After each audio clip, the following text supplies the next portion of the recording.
My brothers and sisters in Islam, the third way in how we can remain committed and steadfast upon the worship of Allah after Ramadan is no doubt to observe our 5 daily prayers at least and be consistent with that. If your prayers are right and consistent, then you will be granted energy and strength to be firm and steadfast upon the worship of Allah throughout your life. Listen to this hadith of Nabi sallallahu alayhi wa sallam. He said, استقيموا ولن تحصوا واعلموا أن خير أعمالكم الصلاة ولا يحافظ على الوضوء إلا مؤمن. And Nabi sallallahu alayhi wa sallam, he commanded us in this hadith. He said, استقيموا, be firm and be steadfast upon the religion of Allah. And he said, وَلَن تُحْصُوا, and you'll never be able to achieve 100% steadfastness. We can't, obviously, because a human being falls in sin, he forgets, he becomes heedless, he gets tired, he gets lazy, and so on. But then listen to this. When the Nabi sallallahu alayhi wa sallam said, be steadfast, straight after it he said, and know that the best deed is the prayer. He said the prayer is the best deed.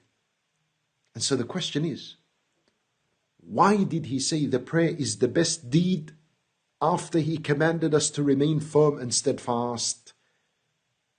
There's a connection between these two, meaning that the prayer is the greatest matter that will keep you steadfast upon the obedience of Allah subhanahu wa ta'ala.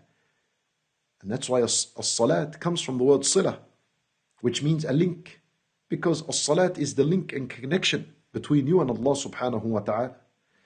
And the first thing that you'll be judged about on the Day of Judgment is your prayer. If it is good and upright, meaning you fulfilled all the pillars and the obligations of the prayers, then everything else is right. Everything else that you did in life is all good. Imagine, and all your fasting, your zakat, your dua, and everything will be perfect and tops. And if this prayer was abandoned and neglected and wasted, then all your good deeds that you did throughout your life are also wasted and abandoned and all rejected. So there is no doubt that the greatest matter that will keep you steadfast upon the deen of Allah is that you observe your prayers on time and carefully. The prayers, especially the obligatory prayers. If you find yourself after Ramadan praying your prayers on time, that's a good sign that your Ramadan was accepted. And that's a good sign that you are being steadfast and firm after Ramadan. And add to your obligatory prayers some sunan prayers. Don't neglect the sunan prayers. Pray the sunan al-rawatib, 2 rak'at before Fajr at least, 2 rak'at before Dhuhr, 2 rak'at after Dhuhr, and 2 after Maghrib, and 2 after Isha. That's a sunan al-rawatib.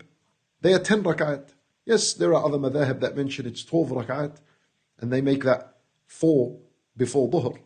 But the correct opinion, wallahu alam, is that sunan al-rawatib is 10 rak'at. Very easy, wallahi, it is very easy to pray them. 2 before Dhuhr, and 2 before Fajr, and 2 after Dhuhr, and 2 after Maghrib, and 2 after Isha. Very easy. And I tell you, the easiest way to pray them is as soon as they cross your mind, get up and pray. That's it. Act upon the thought. The moment the sunnah prayer crosses your mind, get up and pray it. You see, if the sunnah crosses your mind, and then you say, I'll pray it later, I'll pray it later, the more you delay it, the tougher it's going to be to get up and pray it. The shaitan's waswas is going to be intense. And so that's the idea of mujahadatul nafs, the spiritual struggle. The mujahadatul nafs, it could be over in 1 second. As soon as you finish as-salat and you say astaghfirullah, astaghfirullah, astaghfirullah, get up. If you think that, if I read all the adhkar after the prayer, I'm going to not end up praying the sunnah after the prayer, then say astaghfirullah, astaghfirullah, astaghfirullah. Get up. Straight away get up and pray. Because as soon as you say Allahu Akbar, that's it. The struggle and the fight is over. It's finished. Khalas, there's nothing you're going to struggle about. Wallahi, it is very easy, my brothers and sisters in Islam. And remember, the more you perfect your salat, the obligatory prayers, the sunan prayers, then you are on a path of steadfastness and righteousness until you die, bi'idhnillah. And don't forget to pray something of the night prayers. Al-Witr as well. Pray at least 1 rak'ah at night. The best of the obligatory prayers, or the best of the voluntary prayers, after the Sunan al-Rawatib, is the night prayer. So make sure you're praying at least 1 rak'ah, al-Witr. That's the most beloved of the prayers to Allah Azza wa Jal. Inna Allaha witrun yuhibbul witr. Allah is odd, He is one, and He loves al-Witr. Nabi sallallahu alayhi wa sallam said, Awtiru ya ahl al-Qur'an. People of Qur'an, and to my brothers and sisters in Islam, aren't we all wanting to be from the people of the Qur'an? Inshallah, we ask Allah Azza wa Jal to make us from the people of the Qur'an. Then the people of the Qur'an are supposed to pray al-Witr before they sleep. Or after you sleep, when you wake up, before Adhan al-Fajr. Choose a time for yourself and pray al-Witr, 1 rak'ah. And always be conscious of the fact that the more you pray and engage in the prayer, then this is a means, it's a way to remain steadfast upon obedience and upon the worship of Allah subhanahu wa ta'ala. Now, at least 2 rak'at at night, and then add to that 1 rak'ah al-Witr, at least 3 rak'at. Allahu Akbar.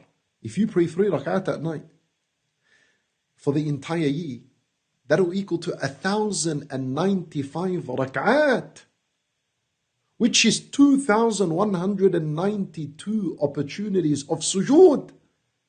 How does a person neglect all this and waste all this?